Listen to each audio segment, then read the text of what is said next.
इस कार्यक्रम के पुण्यार्जक हैं माता पिता श्रीमान रूपचंद जी जैन, श्रीमती कमला जैन, दिनेश जैन, रेखा जैन, दिवेश जैन, दिशा जैन, गंगवाल परिवार, प्रवासी मुंबई, निवासी ब्यावर।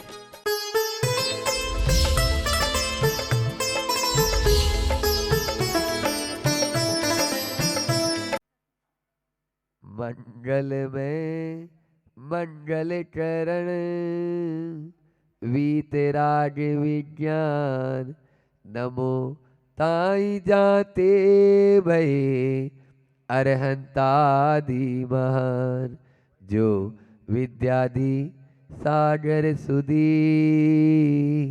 जो विद्यादि सागर सुधी गुरु है हितेशी शुद्धात्म में निरत नित्य हितोपदेशी वे पाप ग्रीष्म ऋतु में जल सयाने पूजू उन्हें सतत केवल ज्ञान पाने वंदू उन्हें सतत केवल ज्ञान पाने।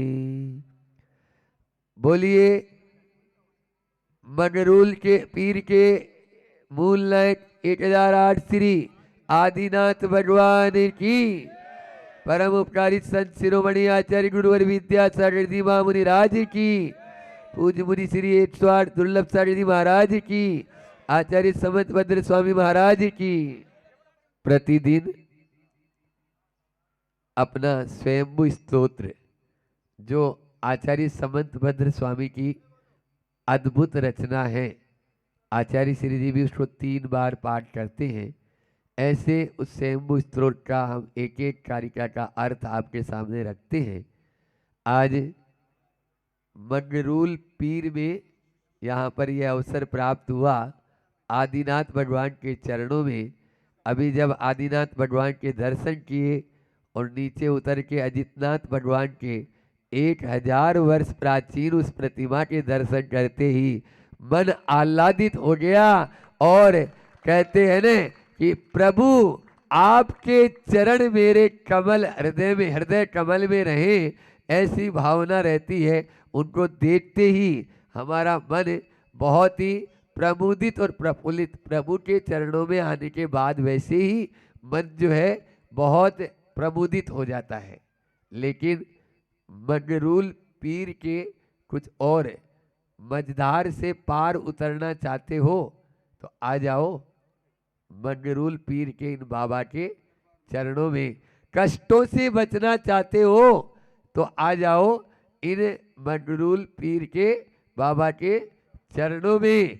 और यदि पापों को गलाना चाहते हो और पुण्य को प्राप्त करना चाहते हो तो आ जाओ इन बाबा के चरणों में। आपके भी पापों की शांति हो जाएगी और पुण्य की प्राप्ति स्वयं ही होती चली जाती है। आज अभी महावीर परिवार, महावीर जी का परिवार और राजू जी का परिवार दोनों कंपटीशन कर रहे थे साल्ती धारा में कि हाँ, तो हमने बोला भैया ये तो रुकेगी ही नहीं, हमारा टाइम हो जाएगा, टाइम भी ज़्यादा हो रहा है। लेकिन हमें भी लोभ ये था कि क्षेत्र का विकास आप लोगों की चंचला लक्ष्मी से ऐसे ही मोह टूटता है और टूटना भी चाहिए। कंपटीशन करो हम तो कहते हैं, लेकिन ऐसी बातों में कंपटीशन करो जिसके माध्यम से आपके पुण्य का संचय बढ़ता ही चला जाए, बढ़ता ही चला जाए और एक दिन निर्वाण धाम की प्राप्ति हो जाए। आज वही निर्वाण हमें कैसे प्राप्त हो, वह पापों का गलन कैसे प्राप्त हो, वह मझधार से हम उस पार कैसे प्राप्त हो, यह अनंतनाथ भगवान की स्तुति करते हुए अगली कारिका में बता रहे। एक कारिका लेकर अल्प समय में अपन विराम करेंगे। परिश्रमापूर भयवीची मालिनी त्वया स्वतृष्णा सरिदार्य शोषिता असंख्य गर्मार्क गभस्ति तेजसा परम ततो निर्वतिदावेतावकम। बहुत ही सुंदर कारिका उदाहरण के माध्यम से बता रहे हैं। परिश्रम रूपी जल भरा हुआ है, सुबह से लेकर शाम तक आप लोग दौड़ते ही रहते हो। क्यों पोपनार वालों बताओ? हाँ, दौड़ते ही दौड़ते दम तोड़ता है आदमी और सुबह से लेकर शाम तक दौड़ता है आदमी। वो दौड़ता ही रहता है, उसको शांत है ही नहीं, परिश्रम करता है, रात दिन मेहनत करता है, तब जा। महाराज आप क्या जानो कैसे खून और पसीना एक करते हैं, जब जाके थोड़ा बहुत दाम हाथ लगते हैं। सही बात है।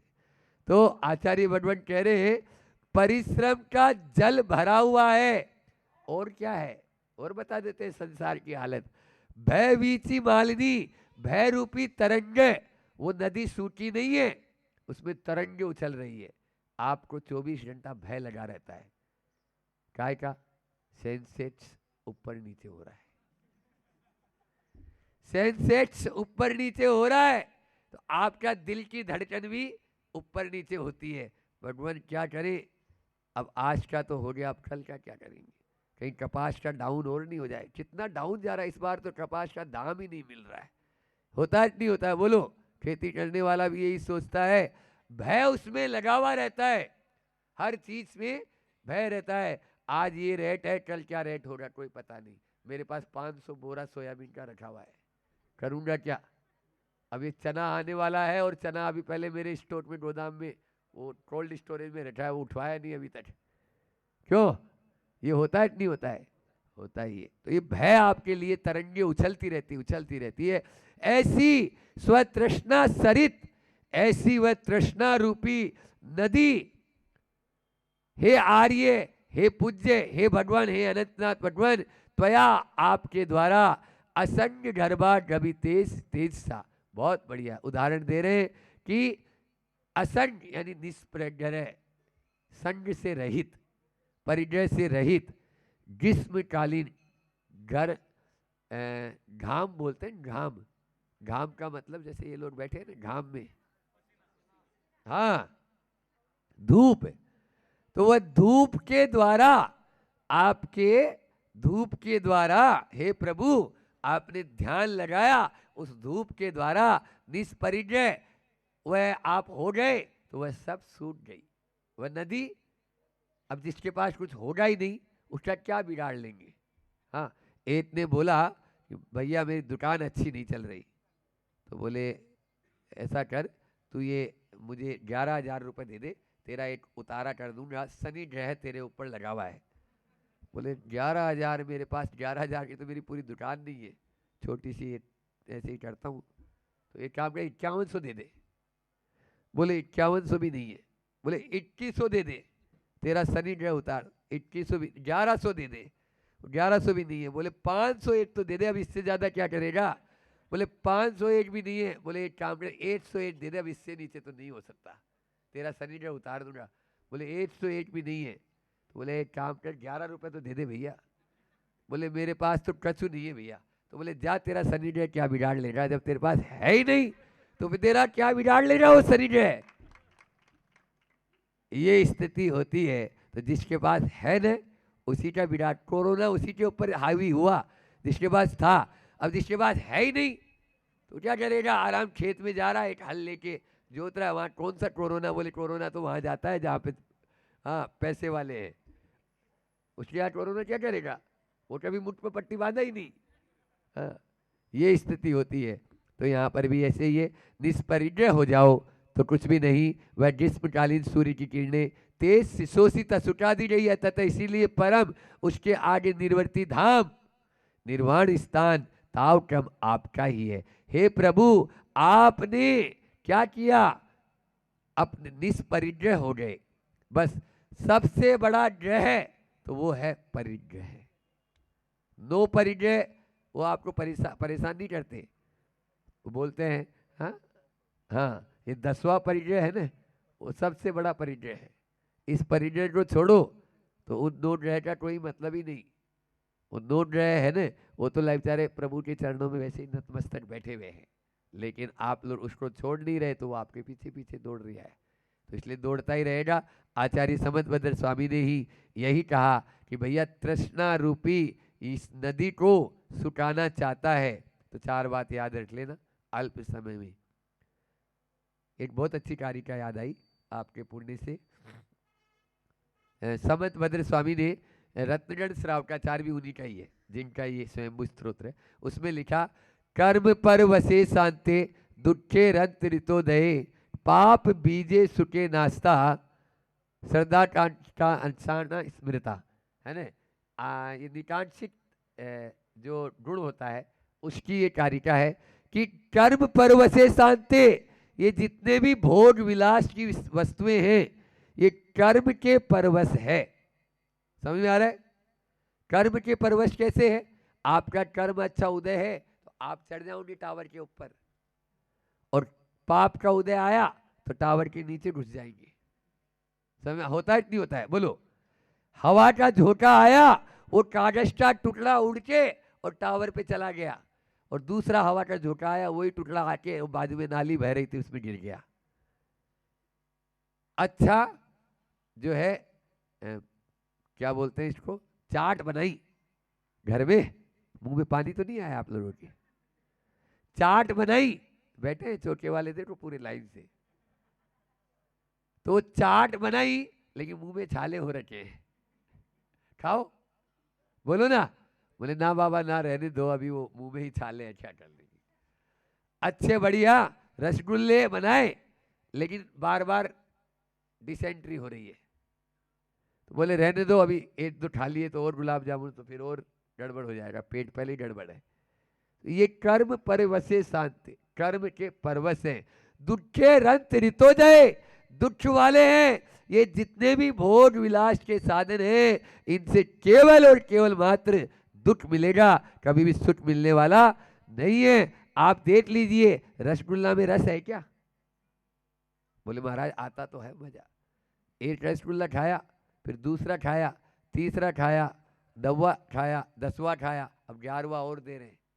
बोले बढ़िया रहने दे, अब उल्टी हो जाएगी, अभी तक उल्टी हो रही थी। बोलो रसगुल्ला में यदि रस होता तो आपको वो जो 11वां रसगुल्ला खिलाया जा रहा है उसमें भी होता ना, लेकिन उसमें तो आपको आनंद नहीं आ रहा है, अब तो लग रहा है कि अब तो बाहर आ जाएगा। इसका मतलब रसगुल्ला में रस नहीं, इस भेजा के अंदर रस है। हम लोग बिना नमक का और बिना मीठे का भी खाते हैं, तो कभी भी कुछ नहीं, मानसिकता बना लो तो उसमें ही रस आने लग जाएगा, इसलिए रस लेना नहीं। समझ में आ रहा है?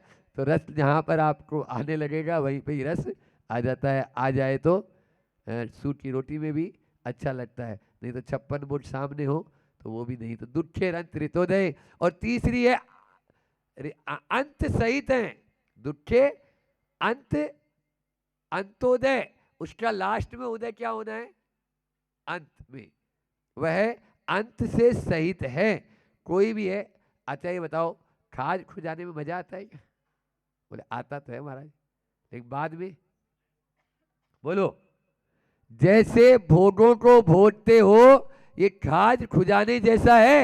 आप खाज को खुजाते जाओ, खुजाते जाओ, खुजाते जाओ, थोड़ी देर तो आराम लगेगा, और बाद में वो कुत्ता होता है ना, वो हड्डी चूस रहा है, तो उस हड्डी को चूस रहा है तो वो सोचता है इसमें खून है, वो उसके मसूड़े का ही खून था। समझ में आ रहा है? बस भोगों को इतना भोगा कि खुद को ही भोग। अभी आप लोगों ने पूजा की थी नहीं की थी? आचार्य श्री जी पूजा की पंक्तियां हैं ये, खुद को ही भोग बना देते हैं। और चौथा और अंतिम है पाप बीजे सुखे नास्ता, सुख का कहीं पर भी नामो निशान नहीं है, पाप के ही बीज हैं ये, पंचेंद्रिय के विषय पापों में ही डुबाने वाले हैं। इसलिए तृष्णा की खाई खूब भरी, वह रिक्त रही पर रिक्त रही, इसलिए भूखा कौन? भूखा वह नहीं है जिसको खाने को नहीं मिल रहा है। समझ में आ रहा है? अभी बात चल रही थी, कारंजा वाले बैठे हैं यहाँ पर, कि भूखा वो नहीं जिसको खाने को नहीं मिल रहा है, भूखा वो है कि 2 लड्डू तो खा लिया है और दोनों हाथों में 2 लड्डू है, थाली में 2 लड्डू रखे हुए हैं, और फिर भी बाजू वाले की थाली देख रहा है, इसकी थाली में 2 लड्डू क्यों है?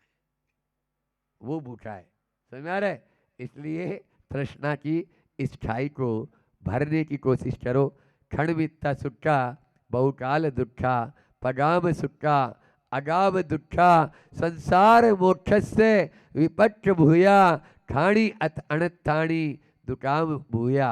यह संसार के जितने भी विषय भोग हैं ये मोक्ष से विपरीत जाने वाले हैं। ये आपकी नदी को, उसमें जल को बढ़ाने वाले हैं और तरंगे उछालने वाले हैं। दूसरे को देखकर हमारा भी मन ललचा जाता है कि देखो देखो इसके पास में 2 गाड़ी है, अपने पास में 3 होनी चाहिए। अब वो उसी में उलझा हुआ है 99 के फेर में। उससे ऊपर उठेंगे तब ही हम इन भोगों से लिप्त या अलिप्त हो पाएंगे, लिप्त से ऊपर हो पाएंगे। तो आचार्य श्री जी ने बहुत अच्छा हाइकु दिया है, भोगों की याद सड़ी गली सी धूप, भोगों की याद सड़ी गली सी धूप जान खा जाती। ये भोगों की याद भी जान खा जाती है। तो फिर यदि भोगों में लिप्त रहेंगे तो क्या हालत होएगा। इसका पद्यानुवाद आचार्य श्री जी ने किया है, बहुत सुंदर पद्यानुवाद है। इसका वो पद्यानुवाद भी ले लेते हैं। भरी लबालब श्रम के जल से भय भय लहरें उपजाती, विषय वासना सरिता तुम में चिर से बहती थी आती, उसे सुखा दी अपरिजय में तरुण अरुण की किरणों से, मुट्ठी वधु वह हुई प्रभावित इसीलिए तब चरणों से। तरुण अरुण की किरणों से आपने अपरिजय के माध्यम से, असंग के माध्यम से उसको सुखा डाला। सूखेगी भी तभी। आपके यहाँ तो कोई मेहमान आ जाए तो आप उसको कहते हो क्यों ठंडा लेंगे या गरम, तो वो कभी जाने का नाम लेगा? बोलो ना, हमारे जैसा तो ले लेगा, बाकी कोई दूसरा नहीं लेगा। समझ में आया?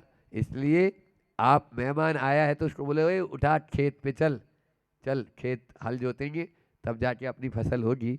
अच्छी बादल भी हैं, जल्दी करेंगे तो फसल अच्छी आ जाएगी। इस प्रकार से तो वो दूसरे दिन ही बोलेगा चलते हैं, अब नहीं रहना मंडरूल पीर में, आगे चलेंगे। समझ में आ रहा है? इसलिए आप इस परिचय को बढ़ाते जाओगे, बढ़ाते जाओगे, बढ़ाते जाएंगे तो यह तृष्णा की खाई कभी भरने वाली नहीं होगी। और जहाँ पर विराम दे देंगे, इसकी तरफ से मुंह मोड़ लेंगे, उसी दिन यह नदी सूटती चली जाएगी, सूटती। यह है जो वाम देवी के पंच कल्याण का आशीर्वाद आप लोगों के लिए आया। आप लोगों ने देखा होगा कि आज समता सारथी महाराज जी ने भी अब वहां पर मंच के माध्यम से बोला कि आचार्य श्री जी का, जैसे अभी राजेंद्र जी ने कहा था कि आचार्य श्री जी की ये अंतिम आशीर्वाद है। समझ में आ रहा है? और इस आशीर्वाद को ऐसा करके बताए कि न भूतो न भविष्यति, न आज तक ऐसा हुआ है और न आगे हो सकता है, ऐसा वामदेवी का वह पंच कल्याण होना चाहिए। महाराज लोग एक महाराज नहीं, सारे निर्यापक आचार्यों का उसमें सारे निर्यापक श्रमणों का उसमें आशीर्वाद है। समता पूज्य निर्यापक योगचार्य महाराज, पूज्य निर्यापक समयचार्य महाराज, पूज्य निर्यापक अभयचार्य महाराज, पूज्य निर्यापक समताचार्य महाराज, अनेकों जो अपने सारे के सारे हैं, उन सबका आज मैसेज आया। और समताचार्य महाराज ने एक ही बात कही कि हमारे सन की शान है दोनों महाराज जी, और वो आज्ञा में चलने वाले। बस हम लोग दोनों ने एक ही बात कही, आना तो आपके चरणों में महाराज, फिर भी आप जो कहें सो मंजूर। आप दिन को कहो दिन। हम तो गुरु जी के सामने भी एक ही बात बोलते थे दोनों कि आप जो कहेंगे वही हमें मंजूर है। इसी प्रकार से अब निर्यापक श्रमण जो हमें कह रहे हैं वो हमें मंजूर है। उन लोगों उन सब ने आज भरे मंच से हम दोनों का नाम लेके कहा कि वाम देवी का ठीक है। और अभी राजेंद्र जी पूरा संदेश लेके आपके सामने आ ही गए हैं। और वो कि ऐसा ही योग था, योग हमारा नहीं, ये पूज्य निर्यापक श्रवण योग सागर जी महाराज का ही है। ये समझ लो हमारे भीतर वे ही बैठे हुए हैं और वही ताकत प्रदान करेंगे। उन्हीं के माध्यम से ये सब कुछ संभव होगा। आप लोगों को अब कमर कस लेना है। हाँ, इसमें किसी प्रकार की कोई भी थोड़ी भी हम जो है ना, क्योंकि महाराज जी तो थोड़ा सा वो हमें टाइट करते हैं, बाकी नहीं। और बाकी हम जो है ना आप लोगों को टाइट करेंगे। इसलिए आप लोग जैसा गुरु जी की गरिमा के अनुसार, उनकी गरिमा जैसा, और यह है जो अंतिम जो एक आशीर्वाद स्वरूप मिला है उसको उसी अनुरूप अपन यह पंच कल्याण संपन्न करेंगे। ऐसा ही पंच कल्याण वामदेवी में होगा, ऐसे विश्वास के साथ में बोलिए आचार्य गुरुवर विद्यासागर जी महामुनि राज की, पूज्य निर्यापक श्रवण समय सागर जी योग सागर जी महाराज की, पूज्य मुनि श्री 108 दुर्लभ सागर जी महाराज की। भगवान बनना है, भगवान के बाजू में बैठना है। वो तीर्थंकर बनने की कला आत्मसात करना, वो हैसियत भगवान बनने की प्राप्त करना, उस पर बात चल रही है। तो तीर्थंकर बनना है तो अपना मंगलाचरण क्या है, हिंसा का तांडव हटाना होगा। तीर्थंकर बनना है तो झूठ का वमन करना होगा। तीर्थंकर बनना है तो चोरी का दामन छोड़ना होगा। तीर्थंकर बनना है तो कुशील का जाल तोड़ना होगा। तीर्थंकर बनना है तो परिग्रह का आग्रह छोड़ना होगा। तीर्थंकर बनना है तो जीवन को निर्दोष बनाना होगा। तीर्थंकर बनना है तो सप्तशील की ओर मुड़ना होगा। तीर्थंकर बनना है तो अष्ट प्रवचन मातृकाओं की ओर झुकना होगा। बात चोरी की चल रही थी कल, लेकिन कल कहीं और ही विषय अपना चला गया। डॉक्टर लोग बैठे थे तो विषय से अपन विषयांतर हो गए थे कल के इस प्रवचन में। चोरी की बात अपन ने प्रारंभ की थी। अदत्त ना, अ यानी ना, दत्त यानी दिया हुआ, और आदान यानी लेना। मतलब स्वामी की इच्छा के बिना ले लेना, अदत्ता दान, वो कहलाती है चोरी।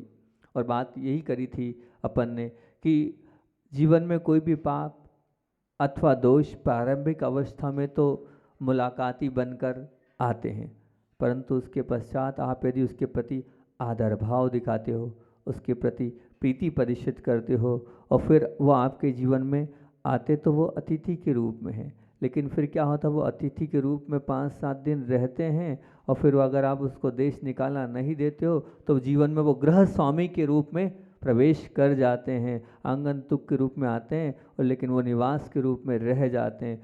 चोरी एक ऐसा पाप है, एक ऐसी सफलता है जो अगर उसकी एक बार आदत हो जाए तो फिर वो व्यसन बन जाता है। कल ये वाली बात मैंने करी थी कि वो व्यसन का रूप धारण कर लेता है, क्योंकि मन की निर्बलता कहो या उसकी मन की सफलता को, मन को सफलता में रुचि है, परंतु क्या है, पुरुषार्थ में उसमें इतनी वो रुचि नहीं रखता, इसलिए वो बिना पुरुषार्थ के प्राप्त करना चाहता है। बहुत अच्छी लाइन मुझे यहाँ पर मिली थी, वो लाइन आपके बीच में रख रहा हूँ।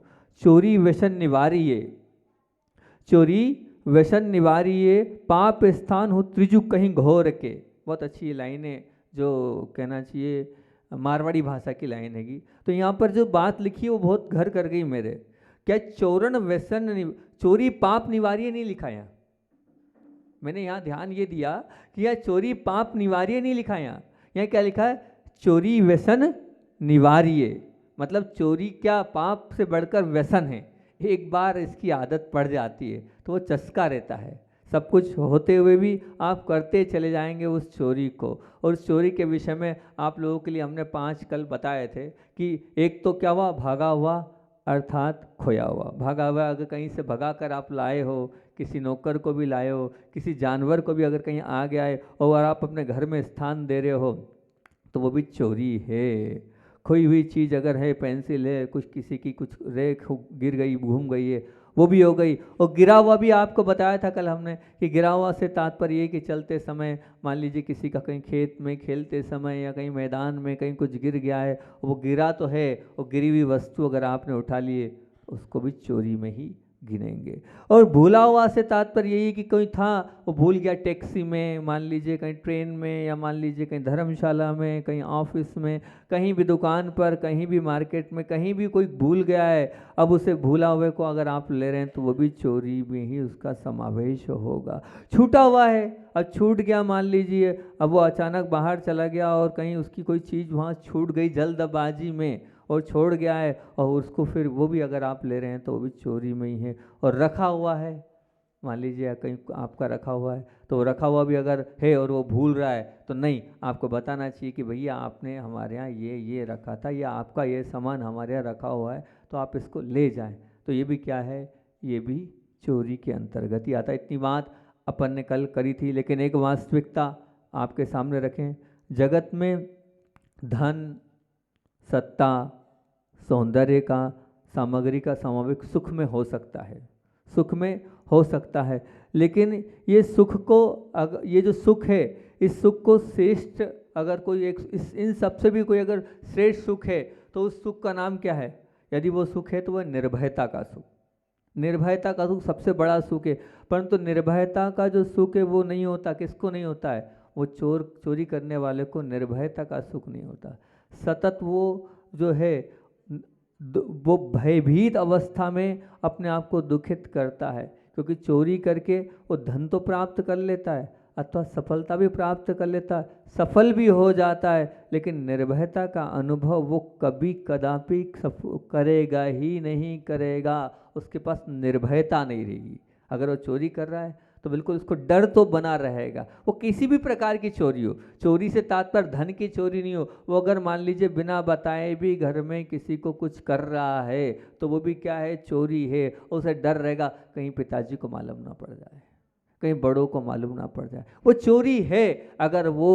अगर मान लीजिए मोबाइल पर भी अगर बात कर रहा है और अगर छुप कर रहा है तो वो भी क्या है, चोरी है। हमें ये बात समझ में नहीं आती है कि यहाँ बहुएं बैठी है और बहू लोग जो है वो अलग से माँ से बात करती, सासू माँ से बात करती है। अगर इतना ही सब कुछ है तो चोरी नहीं कहलाएगी। अगर बात करना है तो अपनी सासू माँ के सामने माँ से बात करे ना, लेकिन अपनी सासू माँ के सामने माँ से क्यों नहीं बात करती है? तो क्या ये चोरी नहीं है? इसको चोरी नहीं कहेंगे।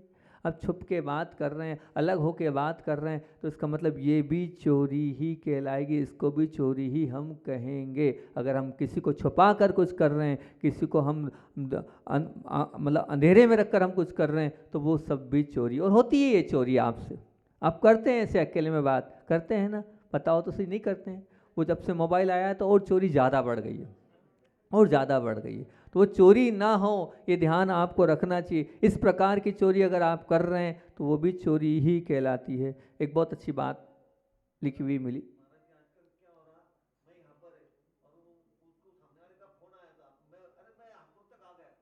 हाँ तो ये आप गलत बोल रहे हो, झूठ के अंतर्गत आएगा, उसमें झूठ में लेंगे अपन। एक व्यक्ति, एक भिखारी तो नहीं कह सकता हूँ, एक व्यक्ति ने अपनी बात बोले मैं भिखारी बन जाने के लिए तैयार हूँ, मैं भिखारी बन जाने के लिए तैयार हूँ। उसकी दर्दनाक वो कहानी वो उसने अपने मुख से बोले लगभग वो 50-55 वर्ष का व्यक्ति होगा, और वो व्यक्ति बोल रहा है, वो स्वीकार कर रहा है, वो अपने मन से बोल रहा है कि क्या कह रहा है वो, कि वो बोल रहा है कि मैं भिखारी बन जाने को तैयार हूँ। क्यों भैया भिखारी बन जाने को क्यों तैयार है? तो बोले इसलिए अभी हाल में डिप्रेशन में हूँ, अभी मेरी मानसिक स्थिति बहुत ज़्यादा खराब हो चुकी है। क्या बात है? बोले आप डिप्रेशन में क्यों हो? मेरी पत्नी को कैंसर है। अच्छा। बोले मेरा जो बेटा है वो जन्म से ही मंदबुद्धि हुआ है, मेरी बेटी को 5 साल की उम्र से लकवा लग गया है। अब घर में 4 सदस्य हैं। बोले मैं अच्छी भली इस सोसाइटी में रहता हूँ, बिल्कुल सच है, पर ये जो सब कुछ हो रहा है इसमें और किसी का नहीं, इसमें मेरा ही दोष है, मेरे ही पाप का फल है। आपके पाप का फल है? बोले हाँ मेरे पाप का फल है। लगता तो नहीं है। बोले आपके पाप का फल? वो बोले हाँ मेरे ही पाप का फल ये भोग रहे हैं। एक ज़माने में मैं एक बहुत कुशल जेब कतरा था, और ऐसी चालाकी से मैं जेब काटता था कि किसी को पता भी नहीं चलता था, और मैं जेब काट लेता था। और जब लेकिन आज उन सब पापों का फल मैं भुगत रहा हूँ। कारण ये कि उसका कारण है कभी भी मुझे मौका नहीं मिला किसी अमीर की जेब काटने का, क्योंकि अमीर लोग जितने थे वो कहाँ रहते, काय में घूमते हैं, अपनी गाड़ी में। अब मैं गाड़ी में चढ़ नहीं सकता हूँ, वहाँ जेब काट नहीं सकता हूँ। बोले क्या? मैंने जब भी जेब में काटा है, ये बम्बई की व्यक्ति की घटना, नाम ठीक समझना, मतलब नाम किसी का बताना ठीक नहीं है, जैन व्यक्ति है, ठीक, अजैन भी नहीं है, जैन व्यक्ति की बात आप लोगों के बीच में रख रहा हूँ। बोले मैंने जो जेब काटी है वो कभी किसी अमीर व्यक्ति की नहीं काटी है। कहाँ काटी है? बोले लोकल ट्रेन में, लोकल बस में, वही मुझे जेब काटने का मौका मिला, और मैं क्योंकि और उन्हीं काटता था। वो लोग कौन? वो मध्यम वर्गीय व्यक्ति। ना तो एकदम गरीब की जेब काट पाया हूँ मैं, गरीब के पास क्या है जो जेब काटूंगा, और अमीर से मेरी मुलाकात होते नहीं है। अब मिलेगा कौन उस बस में, उस ट्रेन में? बोले मध्यम वर्ग की लोकल ट्रेन में तो वही लोग मिलते हैं, वो बस में तो वही लोग बैठते हैं, बाकी जो थोड़ा बहुत पैसे वाला या तो वो ऑटो से जाएगा या कार से जाएगा। अब वो रेलवे स्टेशन पर, बस स्टेशन पर, ऐसे मैंने बहुत से लोगों की जेब काटी है। और जब जेब काटी है तो वो जो मध्यम वर्गीय लोग हैं, जब अपने वो घर में पहुँचे होंगे और उन्हें जब पता चला होगा कि मेरी जेब कट गई है, तो उस घर में किस प्रकार से आक्रंदन का वो वातावरण बना होगा, किस प्रकार से मेरे लिए किस प्रकार से बद्दुआएं दी होगी, और उन बद्दुआओं का फल है, उन बद्दुआओं के कारण ही जो है मेरी ये स्थिति हुई है कि मैं खुद डिप्रेशन में हूँ, मेरी पत्नी को कैंसर है, मेरा जो बच्चा है वो मंद बुद्धि है, और मेरी बच्ची को लकवा हो गया है। इसका फल क्या है? पर सब स्वयं मैं उसका जिम्मेदार हूँ। बिल्कुल ठीक है, आप जैसा करेंगे वैसा ही भोगेंगे। आपने गलत तरीके से धन कमाया है तो गलत तरीके से वो निकलेगा। बोले जितना भले ही मैंने ये सब कमा कमा कर एक सोसाइटी में मकान फ्लैट खरीद लिया है, मैं कहीं से कहीं पहुंच गया हूँ, बहुत बहुत बहुत जेब काटी है, दिन दिन भर में 2500 लोगों की, और इस प्रकार से काटी किसी को पता नहीं चलता था, लेकिन वो पैसा उस वक्त तो बहुत खुशी दी, लेकिन आज वो पैसा दुख का कारण बन गया। बताओ, जो पीड़ा और फूट फूट कर रोकर अपनी बात को बोल रहा है, और जैन व्यक्ति है, जैन धर्म को मानने वाला है, गुरुओं को मानने वाला है, दान भी करने वाला है, लेकिन उसका दान किस काम का है? जो पीड़ा परिणाम को, मतलब जो पीड़ा है परिणाम में पुरस्कार देती है, वो पीड़ा सहन कर लेनी चाहिए।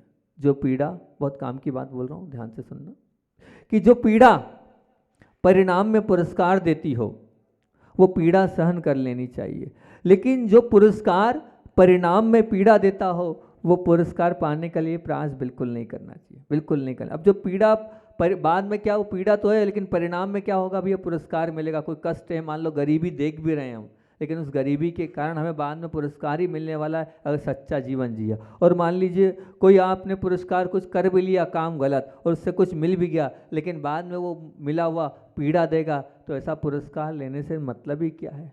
ऐसा पुरुषार्थ कर ही क्यों नहीं हो? अगर मान लीजिए आप कठिनाई से जीवन जी रहे हो, लेकिन ईमानदारी से जीवन जियो। 2 रुपया कमाओ, लेकिन खून पसीने का कमाओ। थोड़ी आप कष्ट सह सकते हो, लेकिन ध्यान रखना, आपने जो गलत राह से पैसा कमाया है वो कहीं ना कहीं तो निकलेगा ही निकलेगा। ये मान के चलना, वो लाभकारी आपके जीवन के लिए सिद्ध नहीं होने वाला है, नहीं होगा। इसमें कोई किंतु नहीं, इसमें कोई परंतु नहीं। बिल्कुल इसको आप स्वीकार कर लें, क्योंकि समय के पूर्व आप गलत मार्ग से पुरस्कार प्राप्त कर भी लोगे, अंत में वो पीड़ा ही देने वाला है। वो पीड़ा से आपके आंखों से आंसू निकालने वाला ही, आंसू बहकर ही रहेंगे। और उसमें सबसे ज़्यादा कारण क्या है? जहाँ जितनी बैठी महिलाएं हैं, हमारा जी वो दुकान करती नहीं है, वो नौकरी करने जाती नहीं है, और आपने सीधे सीधे दे दिया। महिलाएं इसलिए क्योंकि महिलाएं अपनी मांग रखती है। जब महिलाएं अपनी मांग रखती है तो पुरुषों को क्या करना पड़ता है? गलत तरीके अपनाने पड़ते हैं। वो महिला आगे रह के कह देना, चाहे जो हो जाए, कुछ भी हो जाए, हम चोरी का कोई काम नहीं करेंगे, तो अपने आप मोटिवेशन मिलेगा। लेकिन आपकी मांग होती, ये साड़ी चाहिए, वो गहना चाहिए, वो चाहिए, ये चाहिए, ये चाहिए। अब चाहिए तो वो माथे पे सल तो आएंगे सामने वाले के, फिर वो करेगा क्या? उसको करना पड़ता है। और वो उसमें कारण क्या है? आप स्वयं उसके जिम्मेदार कौन है? जितनी यहाँ महिलाएं बैठी वो इसकी जिम्मेदार हैं। और कर रही चोरी तो पाप उनको नहीं, पाप आपको भी लगेगा। चोरी वो कर रहे हैं, चोरी पुरुष वर्ग कर रहा है, लेकिन जो गृहिणी हैं उनको भी पाप लगेगा। तो भोग जो जो उसको भोग रहा है, सबको उसका पाप लगता चला जाएगा। इसलिए जो यहाँ बैठी माताएं बहनें, उनको सजग रहना चाहिए कि ये धन आ रहा है, कहाँ से आ रहा है, किधर से आ रहा है, कैसे आ रहा है, किन रास्तों से आ रहा है। कहीं ऐसा तो नहीं है कि गलत मार्ग से आ रहा है। वो गलत मार्ग का अगर धन आ रहा है तो आपके जीवन को वो गलत ही बनाता चले जाएगा, निश्चित मान के चलना। एक गंभीर वास्तविकता ये की ओर ध्यान मैं केंद्रित करूंगा कि बहुजन वर्ग स्वीकार ही, मतलब वो जो बहुजन वर्ग है इसको अनिष्ट में स्वीकार ही नहीं करता है, वो मानता ही नहीं। आप आज लज्जा वो समाप्त हो गई, क्योंकि क्या हो गया है? चोरी जो है वर्तमान युग में जो है वो स्वीकार हो गई। कैसे? अनिष्ट उन्होंने माना ही नहीं है। एक समय था जब वो आयकर की चोरी लगती थी, है ना, या वो सेल टैक्स की चोरी लगती थी, वो झुक जाता था। लेकिन परंतु आज क्या है? वो एक सामान्य बात हो गई है। वो जब सामान्य बात हो गई है तो किसी को लग ही नहीं रहा है गलत है, गलत लग ही नहीं रहा है। वो तो ऐसा लग ही नहीं रहा है कि हमने गलत किया है, क्योंकि जो सब लोग करते हैं, जब वो सब लोग करते हैं वो चीज़ अगर आप करते हैं तो वो एक क्या हो जाती है? वो एक कहना चाहिए कि नियम बन जाता है। तो उसको आपने माना ही नहीं है। सेल टैक्स को, इनकम टैक्स को, जीएसटी को, या और किसी को, रिश्वत को किसी ने भी चोरी नहीं माना है। नीचे से देना और नीचे से लेना चोरी। वो एक कितने, क्यों आपकी तनख्वाह कितनी है? 1 लाख, 1 सवा 1.5 लाख कमा लेते हैं, तो आपकी तनख्वाह तो बोले 25-30 तो मतलब बड़े सामान्य से 25-30 तो वो आती है, बाकी नीचे से 60-70 हज़ार रुपये हो जाता है। ऐसा 1 लाख रुपये हो जाता है। मतलब उसको कितना सामान्य बोल दिया आपने। मतलब ऐसा नहीं लग रहा आपको कि ये ऊपरी को एक मतलब एडजस्ट कर लिया आपने, वो जो ऊपरी कमाई है वो कोई गलत नहीं है, स्वीकार कर रहे हो आप, स्वयं अपने मुख से बता रहे हो कि 1 लाख रुपए की है तनख्वाह 30,000 की और बता रहे हो आप 1 लाख रुपए। ये जो ऊपरी कमाई है ये सरल और सहज हो गई है, इसलिए वो सरल और सहज हो जाने के कारण आपकी जो अंदर से निर्लजता वो समाप्त हो गई है और उसको आपने स्वीकार कर लिया है। इसलिए सब लोग ऐसे करते हैं, क्योंकि मैंने देखा है, मैंने पता किया हैगा कि भैया ठीक है नौकरी लग जाए तो लग जाए, ठीक है, और बाकी की जो है वो उतनी नौकरी नहीं है क्योंकि इतने से कोई काम चलता नहीं है, लेकिन उससे बाद जो ऊपरी हो रही है वही आपकी महत्वपूर्ण कमाई होती है।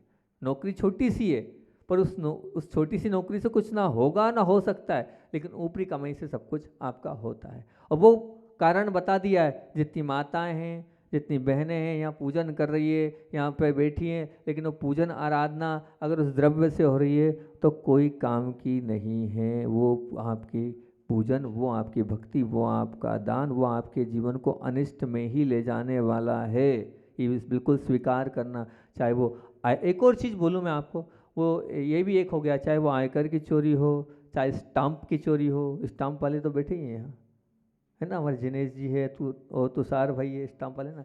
चाहे वो स्टाम्प की चोरी हो, चाहे गिरी हुई वस्तु की हो, या ट्रेन या बस में कुछ खोई हुई चोरी हो, सब्जी है मार्केट में गए, या फिर उसमें मान लीजिए आप कहीं धनिया पत्ती की चोरी है, या कुछ भी चोरी है, या टिकट की चोरी है, इसको आपने चोरी नहीं माना है। नहीं क्या माना है आपने? इसको अपने जीवन में चालाकी ले लिया है। क्या ले लिया है? चालाकी शब्द ले लिया है। वो चालाकी जो है उसको चालाकी के रूप में आपने स्वीकार कर लिया है, और चालाकी कृत लग रहा है आपको, लेकिन वो चालाकी नहीं है। वो आप जो चालाकी नहीं, वो क्या है? वो कुल मिला के चोरी ही है। आपने उसको चालाकी शब्द दे दिया है और बड़े साहस के साथ आप वो काम कर रहे हो। पर ध्यान रखना, आप इस साहस के साथ कर तो रहे हो, लेकिन उसका फल आपको भोगना ही पड़ेगा, फल आपको भुगतना ही पड़ेगा। इसके लिए आप सदैव तैयार रहना कि मैंने चालाकी तो करी है, ऐसी चालाकी मेरे साथ भी होगी। मैंने किया है तो मुझे तो भुगतना ही पड़ेगा। अच्छा कार्य दुर्जन विरोध करे तो उसकी परवाह मत कीजिए। अच्छा कार्य मतलब क्या? अच्छा कार्य कर रहे हैं और अगर दुर्जन विरोध करे तो परवाह मत करना। और मान लीजिए कोई ऐसा कार्य सज्जन करे और अगर मान लीजिए वो मौन रहे, सज्जन बोल रहे हैं कि भैया ठीक है ये गलत कार्य है, और वो मौन है, तो नहीं, बिल्कुल करना है। आप गलत कार्य के पहले 10 बार नहीं 100 बार सोच लेना, मैं कार्य कर तो रहा हूँ, पर इस कार्य को करने के बाद मेरे जीवन में क्या होगा। क्योंकि चोरी जो है जीवन की भूल नहीं है, वो सामाजिक अपराध है।